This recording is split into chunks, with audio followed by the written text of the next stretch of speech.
All right, welcome everyone. Today, we're going to crack open the toolbox for one of the most popular programming languages on the planet, Python. Seriously, this thing powers everything from your favorite websites to some heavy-duty data science. And you know what? It's way simpler than you might think. So, let's dive in and see what makes it all work. So, how in the world do you actually talk to a computer?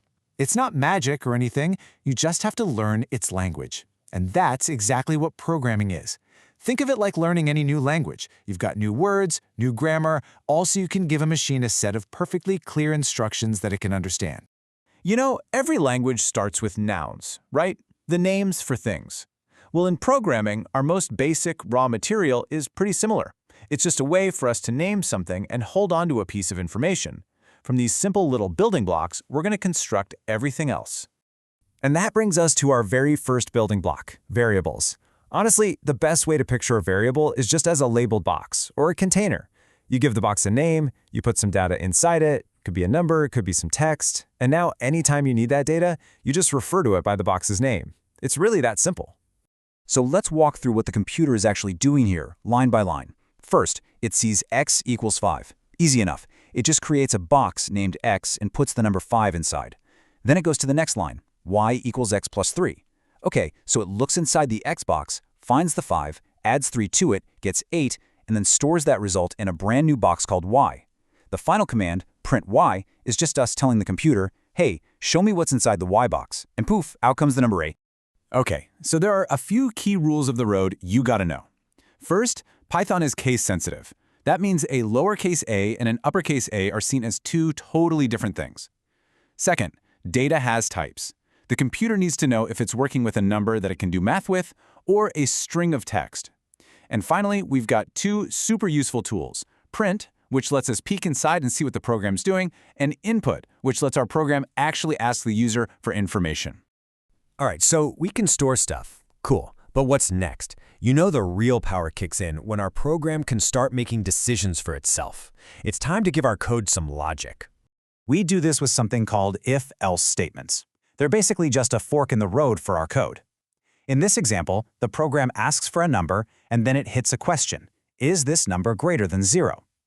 If the answer is yes, it follows the if path. If the answer is no, it takes the else path. And you gotta pay attention to the syntax here. See that colon and that little bit of empty space, the indentation? That's how Python knows exactly which instructions belong to which choice. Now, to build these decisions, we use these little things called comparison operators, like the double equal sign, to check if two things are exactly the same. We can even chain multiple checks together using if, elif for else if, and else. But the absolute key thing to remember here is that in Python, that structure really matters. That colon and the indentation, they aren't optional. They're literally the grammar of the language. So our code can make choices now. Awesome. The next superpower we're going to give it is stamina. The ability to do a task over and over and over again without getting tired. And for that, we need to talk about loops. Python gives us two main tools for this kind of repetition. On the left, you've got the for loop. This guy is perfect when you know exactly how many times you need to do something. Here, it runs precisely 5 times. But what if you don't know when to stop? Well, that's where the while loop on the right shines. It just keeps on running as long as a certain condition is true. In this case, as long as our little counter I is less than 5. Okay, a quick but super important warning here. When you're using a while loop, you have to make sure that the condition can eventually become false. See that I plus equals 1 line in the last example? If you forgot that one little line, I would just stay at 0 forever. It would always be less than 5, and your loop would just run forever. Seriously, forever. So, up to now, we've been dealing with one piece of data at a time. But let's be real, the world is messy. You're usually dealing with tons of data. So how do we keep it all organized? We need better containers, more powerful ones. First up is the list, and it's exactly what it sounds like. It's an ordered collection of items, kind of like a shopping list. You can add stuff, you can take stuff away, and you can grab any item just by knowing its position. And here's a little pro tip, a heads up for anyone new to programming. In Python, we always start counting from 0. So the first item is actually at position 0, the second is at 1, and so on. Kind of weird at first, but you'll get used to it. Next, we have the dictionary. Now, this isn't an ordered list. Instead, it's a collection of key value pairs. It's just like a real dictionary. You don't find a word by its page number, right? No, you use the word itself, that's the key, to find its definition, that's the value. Here we use the key name to find the value Ali. Simple as that. And finally, we've got sets. With a set, there are just two simple rules. Order doesn't matter at all, and every single item has to be unique. See how we tried to put in a bunch of duplicate numbers, but the final set only kept one of each? This is so incredibly useful. Just imagine you've got this massive list of everyone who visited your website, right? And you just want to know how many unique people stopped by. A set does that for you in a snap. All right, we've got all our pieces.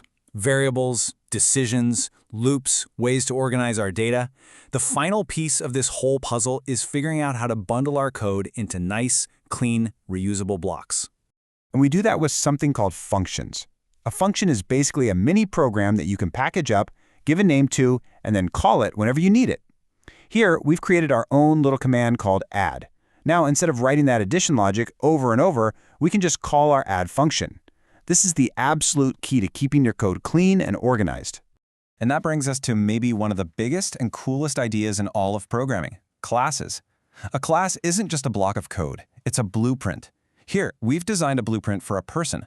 And this blueprint says that any person we create from it will have some data, a name, and an age, and also some built-in abilities, like a greet function. This is the magic right here. Classes let us bundle together the what it is, the data, and the what it can do, the functions, all into one neat package.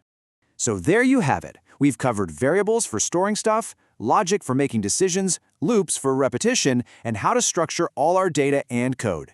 You now literally have the fundamental building blocks for just about any program you can imagine. So really, the only question left is, with all these new tools in your belt, what's the very first thing you want to build?